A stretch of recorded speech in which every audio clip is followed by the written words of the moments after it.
नमस्कार, मी मयुरी वर्मा, विकास समाचारमध्ये आपलं स्वागत। चिरंजीवी संघटनेच्या राष्ट्रीय अध्यक्ष सलोनी तोडकरी हिला जिजाऊ सामाजिक आणि शैक्षणिक संस्थेतर्फे जिजाऊ पुरस्काराने सन्मानित करण्यात आलं आहे।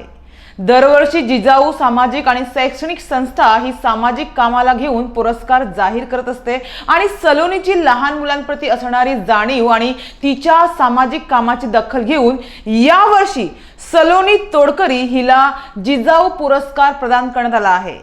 धर्म, जाती, प्रांत, भाषा, माणुसकीची एकच आशा हा मूलमंत्र घेऊन विद्यार्थी भारती संघटनेच्या वतीने मनोरमध्ये 3 दिवसीय लाक्षणिक उपोषण सुरू आहे आणि या उपोषणात सलोनी देखील जनजागृती करीत आहे आणि याच वेळी आज तिला जिजाऊ सामाजिक आणि शैक्षणिक संस्थेतर्फे जिजाऊ पुरस्काराने सन्मानित करण्यात आला आहे। गेल्या 9 वर्षापासून सलोनी ही तरुणी या वस्ती पातळीवर बरेच काम करत आहे। खेळाच्या माध्यमातून मुलांपर्यंत पोहोचणे किंवा मुलांच्या बऱ्याच प्रश्नांवर काम करणे हे सलोनी सातत्याने करीत आहे। सलोनी ही गेल्या 4 वर्षापासून चिरंजीवी संघटनेमध्ये राष्ट्रीय अध्यक्ष म्हणून कार्यरत आहे। त्याचबरोबर बालपण वाचवा मानवता वाचवा ही मोहीम गेल्या 4 वर्षापासून उपोषण जनजागरणच्या माध्यमातून राबवत आहोत।